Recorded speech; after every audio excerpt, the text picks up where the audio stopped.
তো রাসূল সাল্লাল্লাহু আলাইহি ওয়াসাল্লাম বলেন যে ফাইন্নাহু জিবরিল।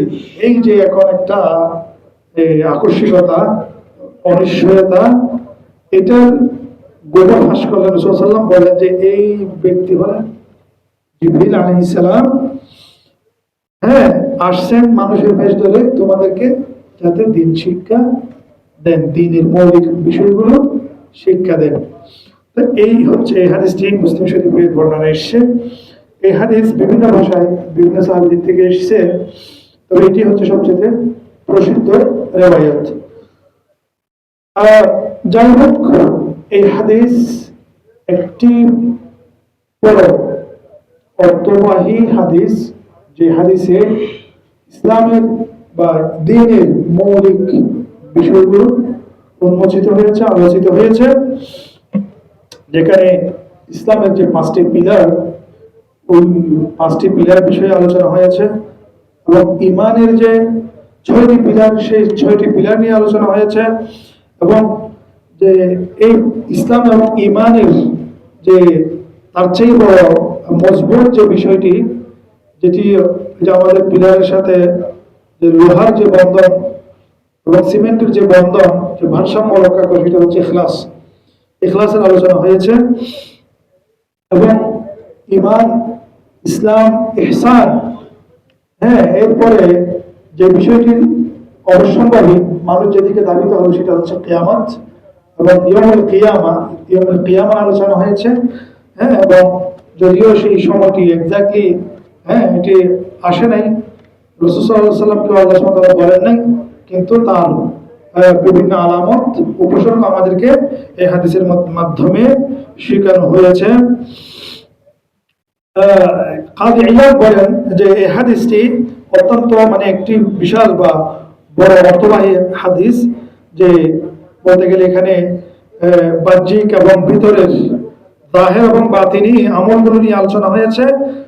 এক কথায় শরীয়তের সমস্ত বিধিবিধান নিয়ে এখানে আলোচনা হয়েছে।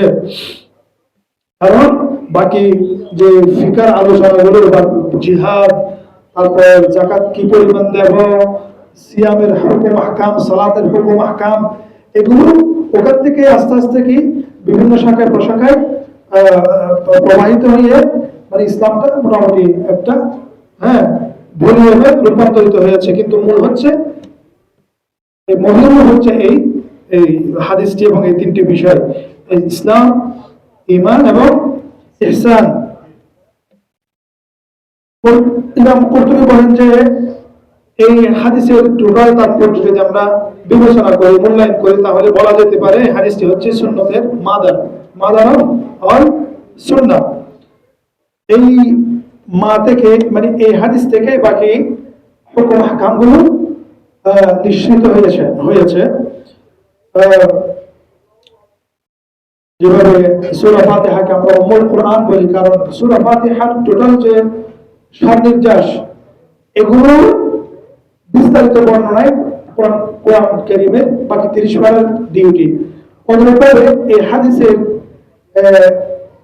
আপনার নির্যাস, এটার ব্যাখ্যায় বাকি আমাদের যেমন বুখারী, মুসলিম এবং বড় বড় সুন্নাতের কিতাবগুলো এসছে। এগুলো সব যদি আপনি এভাবে খুঁজে যান, দেখবেন যে এই হাদিসের সাথে কি, এই হাদিসের দিকে সবকিছু ফিরে যায়। তাহলে এই হাদিসটি বলতে গেলে সুন্নতের মা, শরীয়তের ইলমের মার মতো মৌলিক হাদিস বলতে গেলে। তো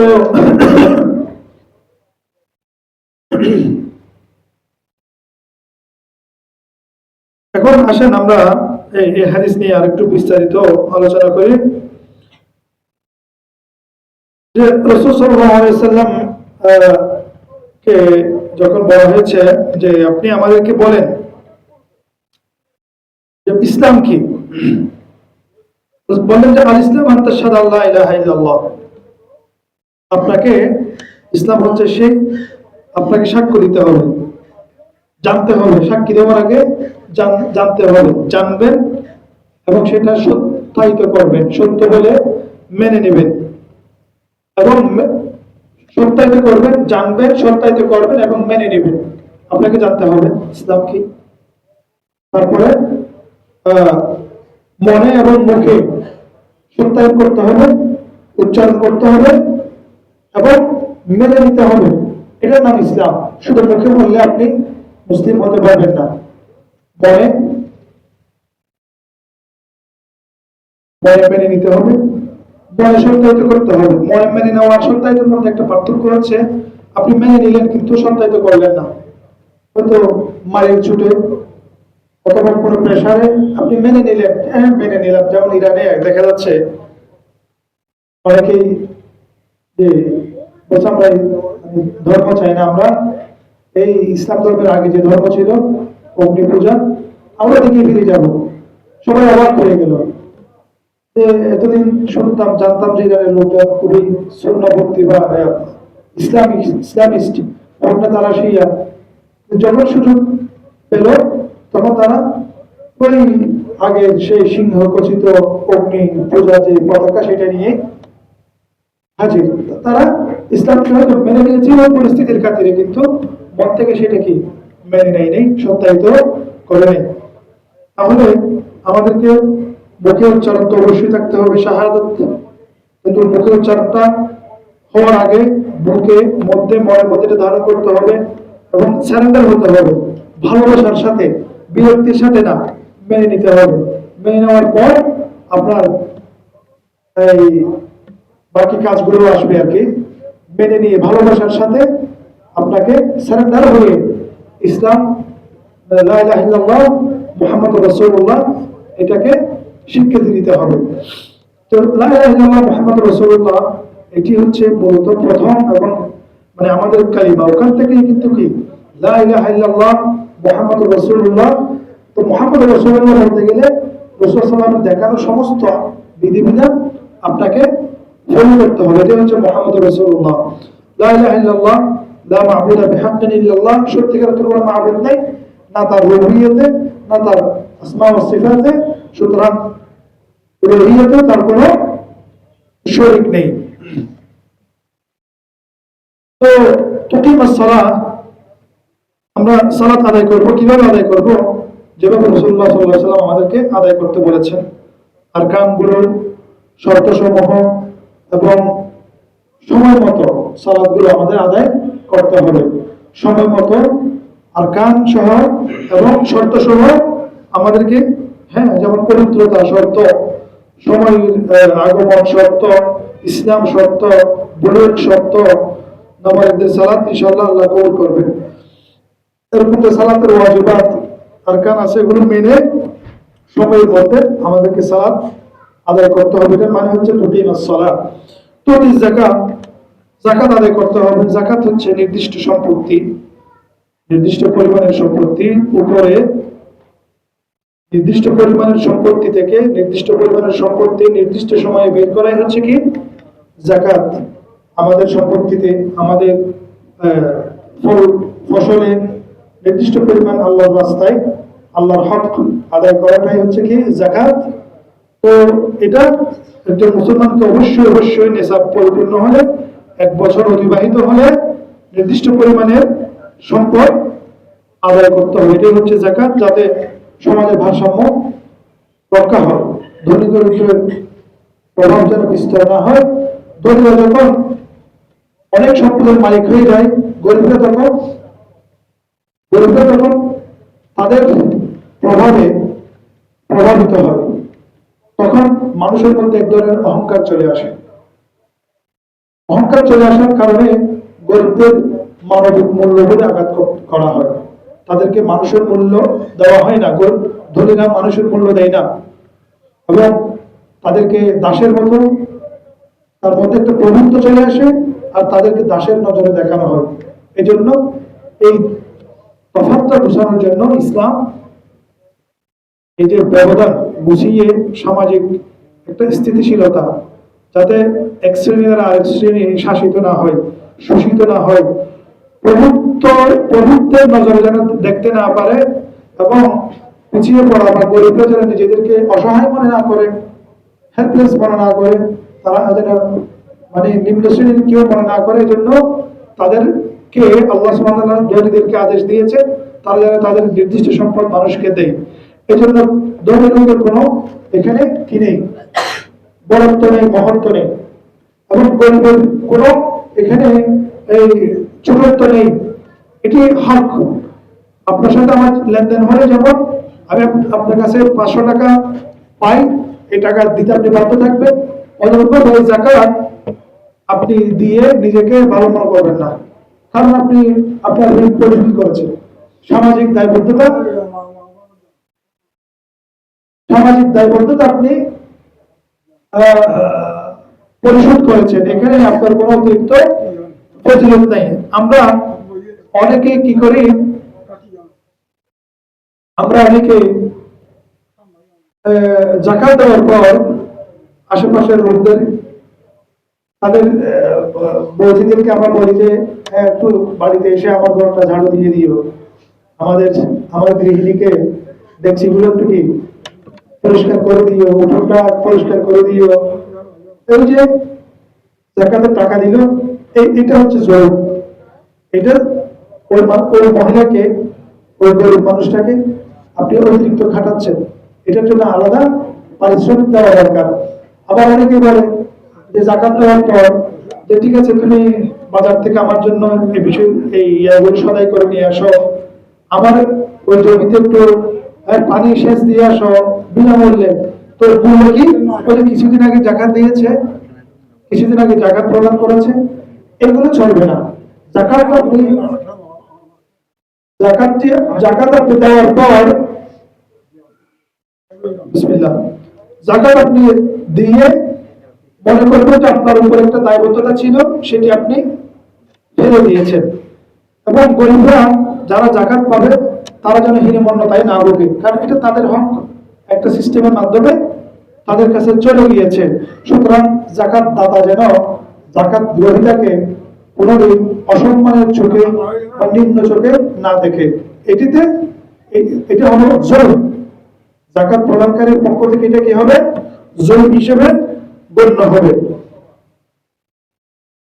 সুতরাং নির্দিষ্ট শ্রেণীর মানুষকে যাকাতটা ইমামের মাধ্যমে অথবা প্রশাসনের মাধ্যমে পৌঁছে দেওয়াটাই হচ্ছে কি যাকাত। আর যাকাত হচ্ছে আরবিতে বৃদ্ধিকে যাকাত বলা হয়। এই যাকাত যে দিল তার সম্পদ কি করবে? বৃদ্ধি করবে। হ্যাঁ, যাকাতের নাম হচ্ছে কি করা? বৃদ্ধি করা। কেউ যদি তার সম্পদের বৃদ্ধি চায় তাহলে সে যেন কি, হ্যাঁ, যাকাত দানে টাকা কমে না, বরং সেটা কি হয়? বৃদ্ধি হয়। এবং লেনদেনের ক্ষেত্রে যে সমস্ত ভুলভ্রান্তি ইচ্ছায় অনিচ্ছায় হয়ে যায়, ইচ্ছা করে ভুল করলে তো হবে না, অনিচ্ছায় যে ভুলভ্রান্তি গুলো হয়ে যায়, যাকাত প্রদানের মাধ্যমে মূলত মানুষ নিজেকে পরিশুদ্ধ করে কিয়ামতের দায়বদ্ধতা থেকে নিজেকে বের করে আনে এবং তার সম্পদকে আরো বৃদ্ধি করে। এটা যাকাতের মাধ্যমে হয়। সুতরাং যাকাত দিয়ে নিজেকে ভাগ্যবান মনে করা উচিত। হ্যাঁ, নিজেকে এই যাকাত কেন দিতে হলো এতগুলো টাকা? হ্যাঁ, আবার অনেকে যাকাত গুলো দিয়ে কিভাবে যে গরিবকে দেয় হচ্ছে আপনার লুঙ্গি শাড়ি দিয়ে, এটা যাকাত না। যাকাত টাকা দিয়ে করতে হবে। এবং যাকাত দিয়ে আপনি কালবাট ব্রিজ এগুলো করতে পারবেন না। আপনার মানুষকেই আপনাকে যাকাতটা দিতে হবে। জি, আনতাসুম রমাদান, ইসলামের আরেকটি প্রেরণ হচ্ছে আনতাসুম রমাদান, যে 12 মাসের একটি মাস আল্লাহর জন্য আপনি নিয়ত করেন সকাল থেকে সূর্যোদয় থেকে সূর্যাস্ত পর্যন্ত আল্লাহর জন্য না খেয়ে থাকবেন, আল্লাহর জন্য খাবার, পানাহার এবং স্ত্রীর সঙ্গ রেখে হ্যাঁ বিশেষ মুহূর্ত থেকে আপনি নিজেকে বিরত রাখবেন। অনুরূপভাবে আপনার জিহ্বা গীবত থেকে, আপনার মন হিংসা থেকে আপনি দূরে রাখবেন।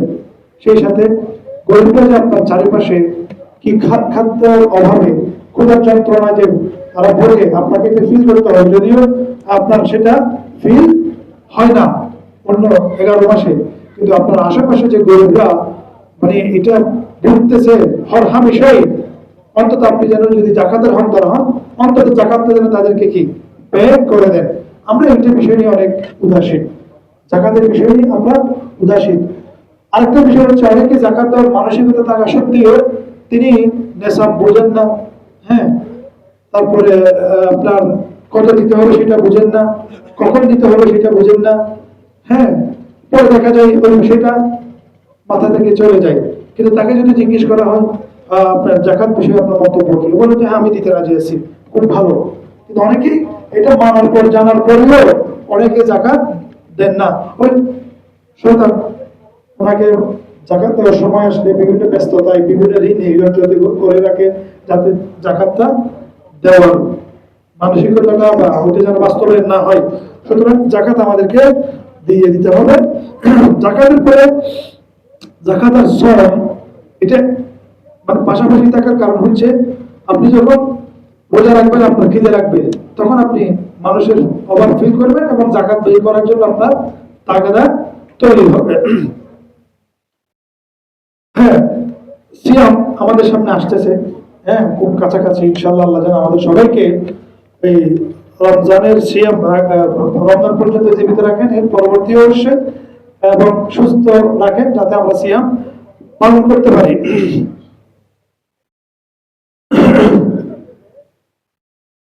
তো এই হচ্ছে আপনার আরকানুল ইসলামের আলোচনা। এরপর আসছে হজ। হজ ইসলামের একদম পঞ্চম রুকন।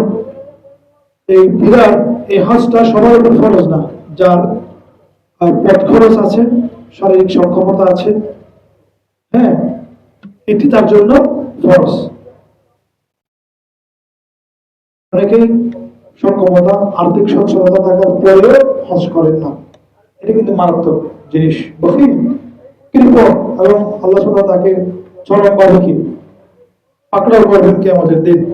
আর সুবহানাল্লাহ, যারা একবার হজ করেছেন, যারা একবার বাইতুল্লাহ গিয়েছেন, বাইতুল্লাহ যাওয়ার পর যদি ওখানে অসুস্থ হয়ে যান, ওখান থেকে আসার পর এই মন আর টিকে না, আবার কিভাবে দেখবে, আবার কিভাবে দেখবে। আমার মা, উনি এখন অসুস্থ, তো উনি আলহামদুলিল্লাহ একবার উমরা করেছেন, একবার হজ করেছেন, তো এখন উনি প্যারালাইজড 80+। ওনার এই মানে কেমন জানি কান্না আসতো, আমি আরেকবার ওখানে যেতে চাই, আল্লাহর ঘরে যেতে চাই, আল্লাহর ঘরে যেতে চাই।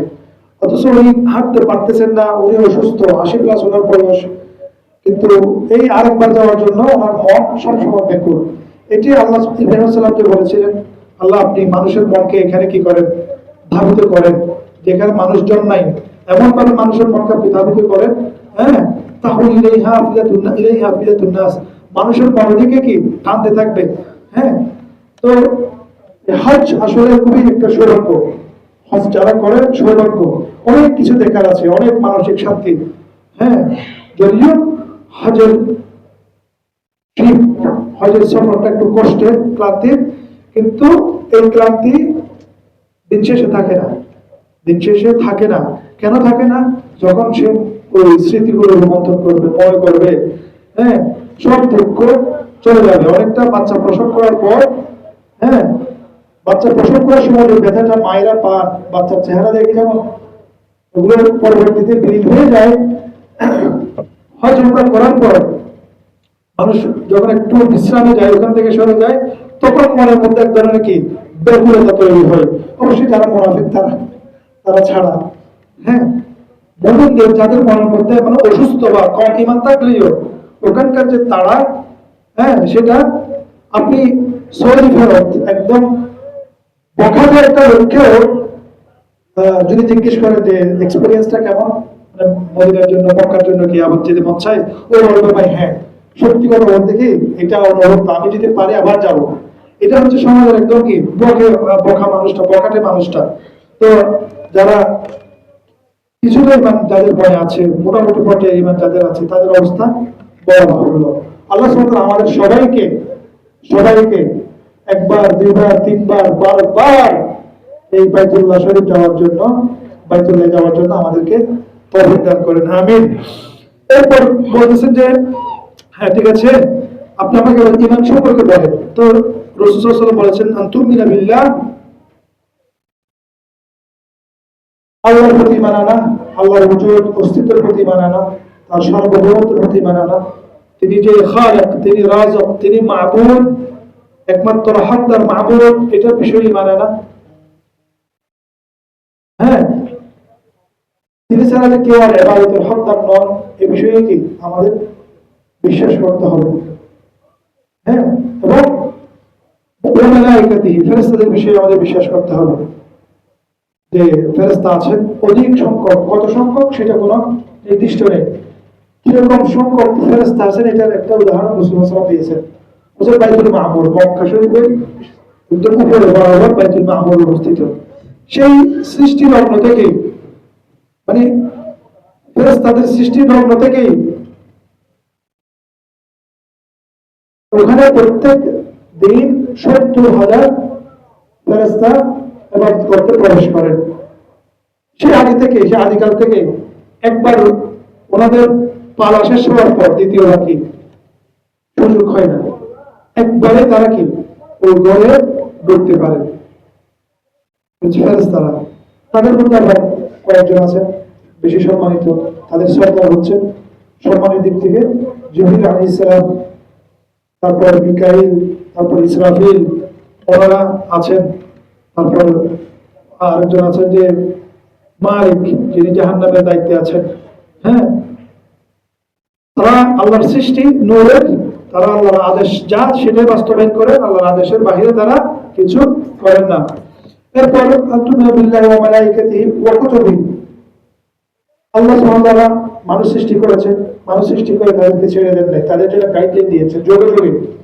এগুলো হচ্ছে কুতুব, এগুলো বিশ্বাস করতে হবে আমাদেরকে না দেখে। এগুলো ঈমান হচ্ছে ভিতরের জিনিস, ইসলাম হচ্ছে চর্চার জিনিস।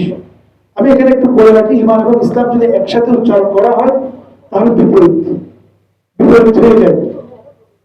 ঈমান এবং ইসলাম যদি এক বাক্যে কাছাকাছি উচ্চারণ হয়, বিপরীত বিপরীত মানে ঈমান হচ্ছে ভিতরের আমল, আবার ইসলাম হচ্ছে কি চর্চার আমল, বাহিরের আমল, বাহ্যিক। আশহাদু আল্লা ইলাহা ইল্লাল্লাহ আপনি দেখতে পাচ্ছেন, as-সালাত দেখতে পাচ্ছেন, az-যাকাত দেখতে পাচ্ছেন, as-সাওম দেখা যায়, আল-হজ দেখা যায়, কিন্তু ঈমান বিল্লাহ ভিতরে, বিল মালায়েকা ভিতরে, বিল কুতুব ভিতরে, বিল রাসূল ভিতরে। যখন একসাথে আলোচনা হবে, আবার মুক্তিযুদ্ধের আলোচনা হয়, তাহলে প্রত্যেক ইসলাম ঈমানের অন্তর্ভুক্ত, আবার প্রত্যেক ঈমান ইসলামের অন্তর্ভুক্ত। যেমন যদি বলা হয় সালাতের বিষয়ে, কিভাবে সালাত একজন মুসলমানকে সালাত আদায় করতে হবে, এবং এটাই রাসূল সাল্লাল্লাহু আলাইহি ওয়াসাল্লাম আল্লাহ আদেশ দিয়েছেন, রাসূলের মাধ্যমে সেটা বিশ্বাস করতে হবে। এটা হচ্ছে ঈমান। বিশ্বাস ছাড়া যদি আপনি ইবাদত করেন তাহলে কি জমবে না, এটা হবে না। তাহলে যদি পৃথকভাবে উচ্চারণ হয় তাহলে ইসলাম আর ঈমান এক, একটার সাথে একটা কি প্রবেশ হয়ে যায়। যদি একসাথে আলোচনা করা হয় তাহলে আমরা বলবো ইসলাম হচ্ছে বাহ্যিক, অনেকটা বাহ্যিক, আর ঈমান হচ্ছে অভ্যন্তরে, ভিতরে। এটা হচ্ছে ইসলাম এবং ঈমানের ছোট একটা পার্থক্য বা মৌলিক পার্থক্য। তাহলে আমরা ঈমান আনবো রাসূলের প্রতি, কিতাবের প্রতি। তো যে 14 কিতাব পাঠিয়েছেন নবীদের কাছে, তোর মধ্যে জবুর, তাওরাত, জবুর, ইনজিল, হ্যাঁ কোরআন উল্লেখযোগ্য, এবং কোরআন হচ্ছে সর্বশেষ আসমানি কিতাব। আর অনেক অনেকের অনেক কিতাবের বর্ণনা কোরআনে আসছে, রাসূলুল্লাহ সাল্লাল্লাহু আলাইহি ওয়াসাল্লামের মাধ্যমে এসেছে, অনেক কিছু আসেন নাই। এই টোটাল আমরা সবগুলোর উপর বিশ্বাস করবো, বিশেষ করে ওই ভার্সনের উপর, যে ভার্সন তাওরাত, জবুর, ইনজিলের যে ভার্সনটা চেঞ্জ হয়নি, এটা পরবর্তীতে চেঞ্জ হয়ে গেছে।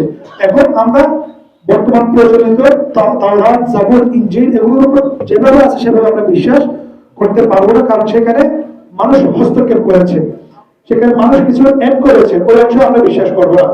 তাহলে যে অংশ ইসলামের সাথে সাংঘর্ষিক না, কোরআনের সাথে সাংঘর্ষিক না, সেটা আমরা বিশ্বাস করবো।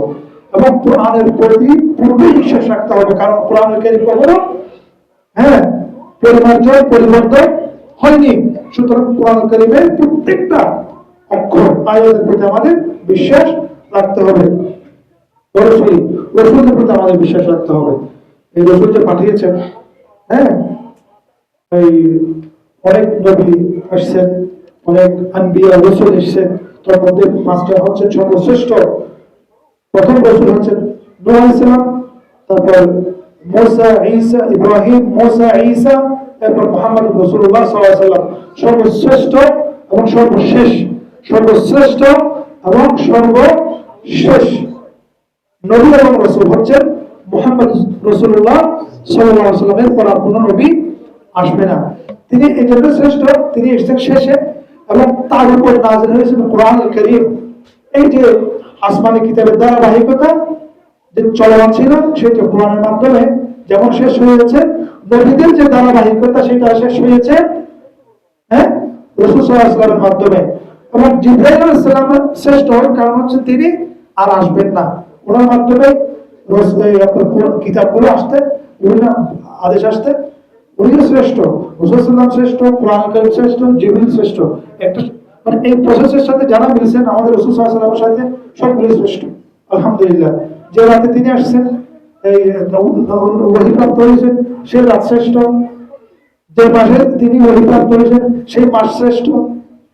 হ্যাঁ, যাদের কাছে প্রেরণ করা হয়েছে তারাও কি শ্রেষ্ঠ জাতি। তাহলে সোনায় সোহাগা এক কথায়। এরপর তাকদীরের উপর বিশ্বাস করা, যে আমরা যা করব, যা করেছি, আমাদের নসিবে যা ভালো এসেছে মন্দ এসেছে সবকিছু পূর্ব নির্ধারিত এবং প্রজ্ঞাময়। আল্লাহ সুবহানাহু ওয়া তাআলা একটা ব্যালেন্সের জন্য, বৃহৎ কল্যাণের জন্য এগুলো করেছেন। কেন করেছেন সেটা কেন আল্লাহকে প্রশ্ন করা যায় না। আল্লাহর ইচ্ছা, আল্লাহর ইলম, এটা তাকাজা করেছেন, আল্লাহর ইচ্ছা প্রতিফলিত হয়েছে এটাই। আমরা দুনিয়া আসমান জমিন সৃষ্টি হওয়ার 50,000 বছর আগে আল্লাহ সুবহানাহু ওয়া তাআলা তাকদীরগুলো লিখেছেন, যদিও তার আগে সেগুলো আল্লাহর ইলমের মধ্যে ছিল, আল্লাহর ইলমের মধ্যে ছিল। এটা একটা পর্ব আল্লাহর ইলমে। এরপর আসছে কোথায়? তাকদীরে, লিখিত একটা পর্ব, দ্বিতীয় পর্বে। এরপর আপনার এটা আসছে ফেরেশতাদের মাধ্যমে প্রথম আসমানে, কে কি করবে না করবে। এরপর হচ্ছে এটা বাস্তবায়ন, 3-4 পর্ব কি পরে আসছে। যা হওয়ার তা হবেই হবে, যা হওয়ার ছিল না তা কখনো হবে না। তিনি কাফের সৃষ্টি করেছেন, তিনি মুমিন সৃষ্টি করেছেন, তিনি ঈমান সৃষ্টি করেছেন, তিনি কুফর সৃষ্টি করেছেন। কুফর তিনি মন থেকে চান নাই, সৃষ্টি করেছেন পরীক্ষার জন্য। তো উনি গিয়ে পরীক্ষা দিচ্ছেন, কারণ উনি স্রষ্টা, ওনার ইচ্ছা। আপনার ফ্যাক্টরিতে আপনি কি পরিমাণ সম্পত্তি প্রডিউস করবেন, কি পরিমাণ পণ্য প্রডিউস করবেন, কোন সাইজে করবেন, এটা যেমন আপনার ইচ্ছা। হ্যাঁ, আল্লাহর ইচ্ছা হয়েছে সৃষ্টির মধ্যে থেকে পরীক্ষা করবেন, কাউকে ঈমানদার বানাবেন, কাউকে কাফের বানাবেন। এই বিষয়ে আমি কে প্রশ্ন করা নেহায়েত বোকামি, নেহায়েত কি বোকামি। তথাপি পরীক্ষা নেওয়ার পরেও তিনি আরহাম, তিনি সবচেয়ে দয়ালু, তিনি সবচেয়ে প্রজ্ঞাময়, তিনি সবচেয়ে সহনশীল, তিনি সবচেয়ে শক্তিশালী, তিনি সবচেয়ে ভালো পরিকল্পনাকারী, তিনি আজিজ, তিনি জব্বার, তিনি কাহ্হার, সেই সাথে তিনি গফুর, তিনি রহিম, তিনি রহমান। বাতিল কোনো কিছু তিনি সৃষ্টি করেননি, খেলার চলে কোনো কিছু সৃষ্টি করেননি। তিনি বারবার বলেছেন তিনি রহিম রহমান, তবে তিনি চরম শাস্তি প্রদানকারী। তিনি বলেছেন তার রাগও আছে, তিনি বলেছেন তার দয়াও আছে, এবং তার দয়া তার রাগের উপরে জয়ী হয়েছে। তিনি এভাবেই কেন তিনি কাফের সৃষ্টি করলেন, কেন গাজায় মুসলমানদেরকে তিনি রক্ষা করতেছেন না, এই বিষয়ে আমরা বলবো তার ইচ্ছা হয়েছে, আমাকে মেনে নিতে হবে। সরকারের পর কখনো মালিককে বলেছে আপনি আমাকে এখন কেন সৃষ্টি করলেন, আমাকে এখানে কেন রাখছেন। এভাবে আমাদেরকে সামি'না ওয়া আতা'না, যার মনের মধ্যে ঈমান আসছে আল্লাহর কাছে চাইলে আল্লাহ আমাকে কাফের বানায় না। আর যে কাফের পরবর্তী করছে, যে সে অবাধ্য, আল্লাহ আমাকে এখান থেকে রক্ষা করে। তিনি এটাও অপশন রেখেছেন, দোয়ার মাধ্যমে তিনি মানুষের কতিপয় তাকদীর চেঞ্জ করে দেন, দোয়া করেন। আমরা দোয়া করতে পারি, আমার যদি কোন একটা স্থান ভালো না লাগে, অবস্থা আমার যদি ভালো না লাগে, স্রষ্টার কাছে চাইতে পারি আল্লাহ আমাকে পরিবর্তন করে দেন, আপনি রহিম রহমান। তিনি খুশি হন, তিনি খুশি হয়ে পরিবর্তন করে দেবেন। কিন্তু তিনি কেন, এটা তার বেলায় প্রশ্নটা আল্লাহ বলেছেন। আল্লাহ কি করে সেটা কেউ প্রশ্ন করতে পারবেন না, বরং তার সৃষ্টিকে তিনি প্রশ্ন করেছেন, করতে পারেন কেন তোমরা এরকম করো, কেন কুফরি করো। আমাদেরকে মেনে নিতে হবে। এরপর صلى الله تعالى على نبينا محمد وعلى اله وصحبه اجمعين. بارك الله لنا ولكم في القران العظيم ونفعنا واياكم بما فيه من الايات والذكر الحكيم.